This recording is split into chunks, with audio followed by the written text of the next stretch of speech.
हरिः ओम तच्छंजोरावृणीमहे गातुं यज्ञाय गातुं यज्ञपतये दैवी स्वस्तिरस्तु न स्वस्तिर्मानुषेभ्यः ऊर्ध्वं जिगातु भेषजं सन्नो अस्तु द्विपदे सं चतुष्पदे।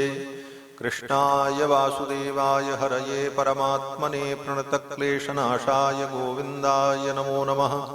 अस्मद्गुरुभ्यो नमः अस्मत्परमगुरुभ्यो नमः अस्मत्सर्वगुरुभ्यो नमः। श्रीमते श्रीभाष्यकाराय नमः। श्रीपराङ्कुशपरकालयतिवरवरप्रतिवादिभीकरगुरुभ्यो नमः। श्रीराधाकान्तस्मरणं श्रीजानकीकान्तस्मरणं सन्तपूर्वाचार्याः सहायाः सन्तपूर्वाचार्याः सहायाः। आज की इस सभा में विराजमान लीला स्वरूप अनंत कोटि ब्रह्मांड नायक सर्वेश्वर ब्रजेंद्र नंदन भगवान श्री कृष्णचंद्र दिव्य दंपति एवं समस्त आचार्यगण, रासलीला के समस्त आचार्यगण, मनीषीगण,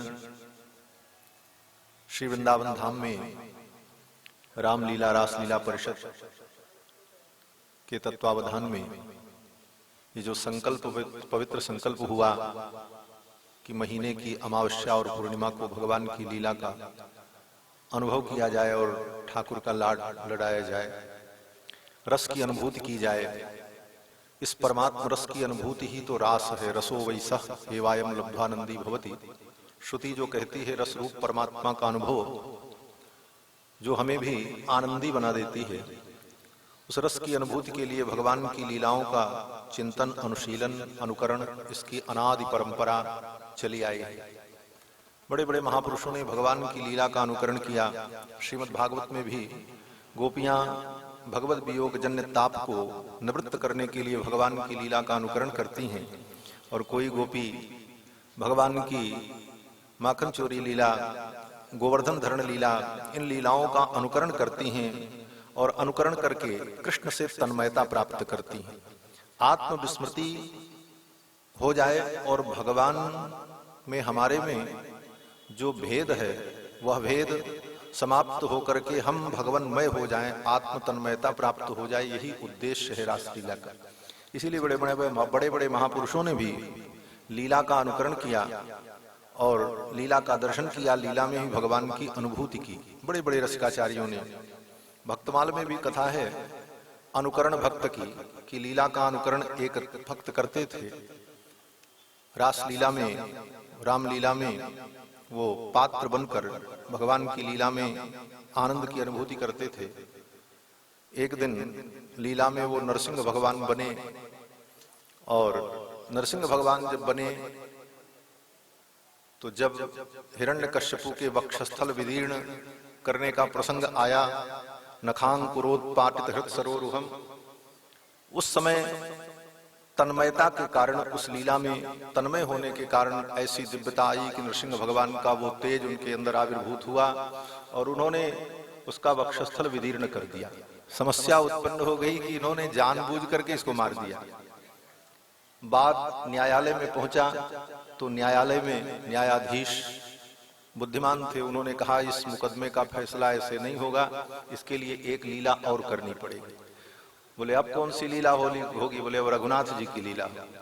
और श्री रघुनाथ जी की लीला में, राम जी की लीला में उनको श्री दशरथ जी का अभिनय करने के लिए नियुक्त किया, और न्यायाधीश ने कहा हम लीला देखेंगे। वो लीला देखने के लिए बैठे और दशरथ जी का अभिनय करते करते इतनी तन्मयता उनको प्राप्त हुई कि जब राम जी के वन का प्रसंग आया, और वन प्रसंग में राम जी के वियोग में दशरथ जी महाराज विलाप करते हैं, राम राम कही राम कही राम राम कही राम, तनु परिहरि रघुवर विरह राव गयो सुरधाम।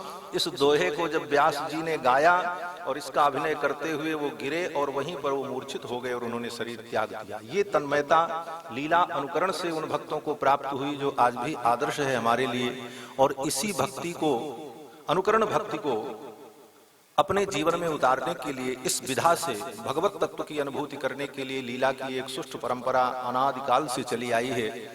यहाँ तक कि स्वयं भगवान श्री कृष्ण ने भी लीला का अनुकरण किया। अनेक ग्रंथों में, रहस्य ग्रंथों में, साहित्यिक ग्रंथों में वर्णन है कि भगवान श्री कृष्ण जब द्वारिका में विराजमान रहते तो जब कभी कभी उन्हें आनंद की अनुभूति, आनंद स्वरूप है, परंतु लीला करते हुए कभी कभी वो राम लीला करते तो स्वयं राम जी बनते और श्री बलराम जी लक्ष्मण जी का अभिनय करते। इस प्रकार स्वयं भगवान श्री कृष्ण रामलीला का मंचन करते थे। ऐसी सुष्टु परंपरा है। इस परंपरा को आज भी श्री अवध में और श्री वृंदावन में, इन धामों में भक्तों ने, आचार्यों ने, महापुरुषों ने सुरक्षित रखा है। ये उन भक्तों के लिए भी है जो भक्त शास्त्र के गहन गंभीर तत्व का अन्वेषण करके भगवत रस की अनुभूति नहीं कर सकते, उनके लिए सहज ढंग से भगवत तत्व की अनुभूति कराने का एक सुंदर सरस मार्ग है, जिस मार्ग को आप सभी लोग प्रशस्त कर रहे हैं। ठाकुर जी के चरणों में यही प्रार्थना है कि ये बानक सदा बना रहे और ऐसी लीला का अनुभव रसिक भक्तों को वृंदावन धाम में होता रहे, हम लोग भी इस रस का अनुभव करते रहें। इन्हीं शब्दों के साथ समस्त संतों के चरणों में अपनी वाक पुष्पांजलि अर्पित करते हुए, ठाकुर जी के चरणों में प्रणाम निवेदन करते हुए वाणी को विराम देते हैं। जय श्री सीताराम।